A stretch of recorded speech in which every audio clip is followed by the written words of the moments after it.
So you're thinking about moving to Los Angeles, but maybe you want to live somewhere a little quieter, a little less congested, with more of the feel of a suburb. Well, I got you covered. LA is a fabulous city with so much to offer, but not everyone wants to live in the heart of a big city. So in today's video, I'm going to share one of the top suburbs where many people are moving to for better public schools, a great sense of community, and so many amenities. There were actually several neighborhoods that could potentially fit the bill of top suburb, but top pick went to Redondo Beach. But before we dive into all the insider's information and what you need to know about Redondo Beach, I want to welcome you to South Bay Living YouTube channel, the go-to real estate channel for everything you need to know about living near the beach in the Los Angeles area.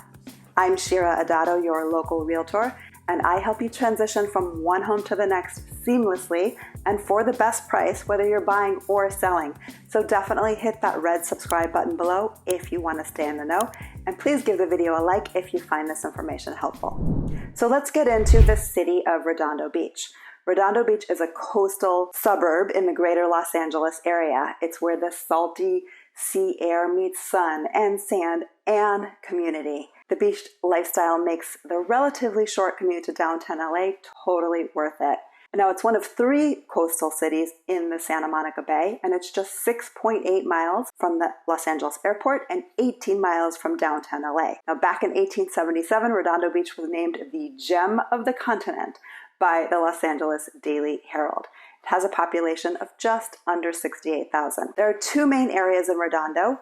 Each have their own zip code. There's North Redondo 90278 and South Redondo 90277.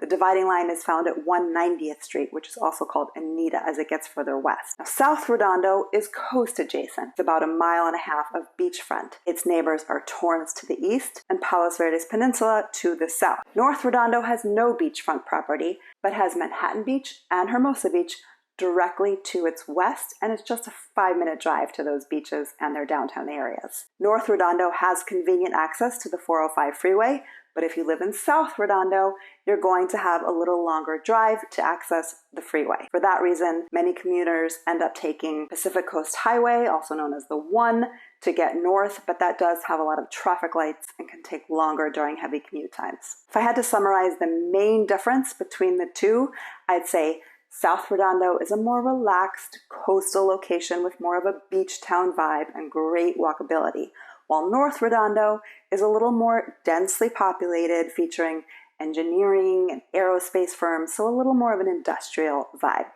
But for a full breakdown on the difference between the 2 areas, I did a video which I'll include a link to in the description below about the differences between North and South Redondo. In Redondo Beach, you can enjoy a lot more than just beachfront activities, starting with those who love that outdoor lifestyle. There is a bike path along the Strand, which goes all the way north to the Pacific Palisades, and going south, you can take it all the way to the Palos Verdes Peninsula. There is a performing arts center offering a diverse cultural scene, an outstanding food scene with plenty of highly acclaimed restaurants right in Redondo or in neighboring Manhattan Beach or Hermosa Beach. There are 14 beautiful parks, including 2 of my favorites, Veterans Park, a 6.3-acre park located at the corner of South Catalina and Torrance Boulevard.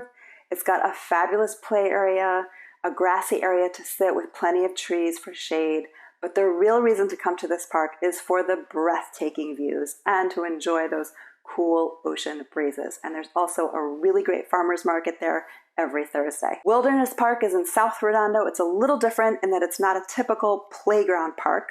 It was developed as a center for camping, nature study, and conservation. The 11-acre site includes 4 ecological habitats, forest meadows, streams, and a pond. When my kids were little, we used to love to go there for hikes and to feed the ducks in the little pond. Seaside Lagoon is a man-made saltwater lagoon surrounded by sand in an urban park next to the Redondo Beach harbor. It was designed with kids and family in mind because there are lifeguards on hand to make it a safe swimming spot and a waiting area for small children. It also has a sandy beach, grass areas, a snack bar, and a playground right inside the enclosed area. The Redondo Pier is another lovely attraction in Redondo. It was originally built in 1888, so it's actually a historical landmark. The horseshoe-shaped pier stands 25 feet above the water and spans 70,000 square feet of open space. It's known as the largest endless pier on the California coast. Now, there are tons of shops and eateries. It's a great spot for fishing or watching dolphins. You can also go on whale watching tours, rent paddle boards or kayaks, and it's where the annual Kite Festival is hosted. Riviera Village is a quaint downtown area where locals love to hang out. It has some beautiful high-end boutiques, coffee shops, trendy restaurants, and wine bars. And for more shopping, there's also the Galleria Mall in North Redondo on the border of Torrance and Lawndale. So definitely no lack of things to do in Redondo. Highly rated public schools and beach life are huge draws for people moving to Redondo Beach. The award-winning Redondo Beach Unified School District is the largest South-based school district with 7 elementary schools, 2 middle schools, and 1 main high school. For school ratings, you always want to go to greatschools.org or niche.com to read reviews. Redondo Union High School is the South Bay's oldest high school. It opened in 1905. The campus is approximately 56 acres, and it's the second largest campus in California and the third largest in the nation. The school services both North Redondo and South Redondo residents, and many Hermosa residents also elect to attend since they don't have their own high school. And of course, what kid wouldn't want to go to school and enjoy ocean views at lunch? The median home price, as of this recording, is roughly $1.3 million, which is up quite a bit since 2021. Now, since land is really at a premium, Redondo Beach builds a lot of townhouses that are sort of unique to this area. It's a property style known as a 2 on a lot or a 3 on a lot. This is when 2 or 3 homes are built on one lot, sharing a driveway for access. It's usually a front-back thing. So there'll be a unit A in the front and a unit B in the back. The A unit often has a front yard and the B a backyard. The homes are sometimes built with the garages in the middle, or sometimes they are completely detached, so they have a single-family feel.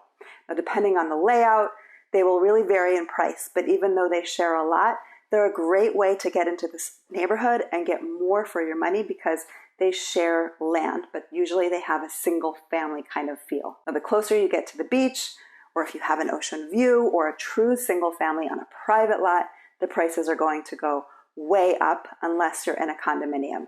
The coastal area on the Esplanade does have a lot of condo buildings.